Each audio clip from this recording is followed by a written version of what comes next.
এক গ্রামে এক শিল্পপতি বাস করত।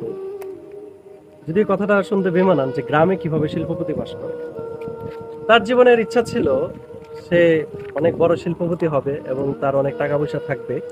সেই টাকা পয়সাগুলো নিয়ে জীবনে অনেক কিছু করবে, অনেক জায়গায় ঘুরবে, অনেক কিছু খাবে।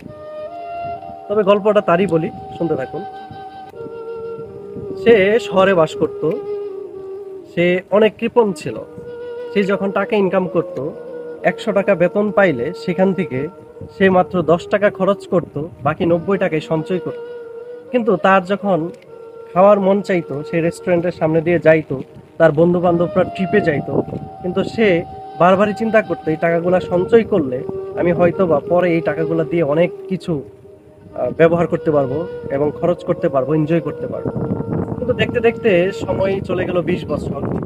সেভাবেই তার উপার্জিত অর্থ জমা দিতে থাকলো।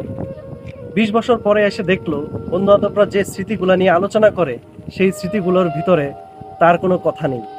কারণ তখন সে টাকা ঠিকই ইনকাম করতো, কিন্তু সে ওই সময়টুকুর মধ্যে তার টাকাগুলো ব্যয় বা ওই মজাটুকু সে নিতে পারতো না। তো আমাদের জীবনে আমরা এই ভেবেই টাকা ইনকাম করতে থাকি এবং সঞ্চয় করতে থাকি যে ভবিষ্যতে আমরা কিছু করব। ভবিষ্যতে আমাদের কাছে টাকা, সম্পদ সবকিছুই থাকবে। শুধু থাকবে না আমাদের শারীরিক বয়স এবং যে সময়টুকুতে আমাদের মনের ভিতরে যে ইচ্ছা শক্তি জেগেছিল ব্যয় করার এবং খাওয়ার, সেইটুকু শক্তি। আশা করি বুঝতে পেরেছেন আমি কি বোঝাতে চেয়েছি আপনাদের।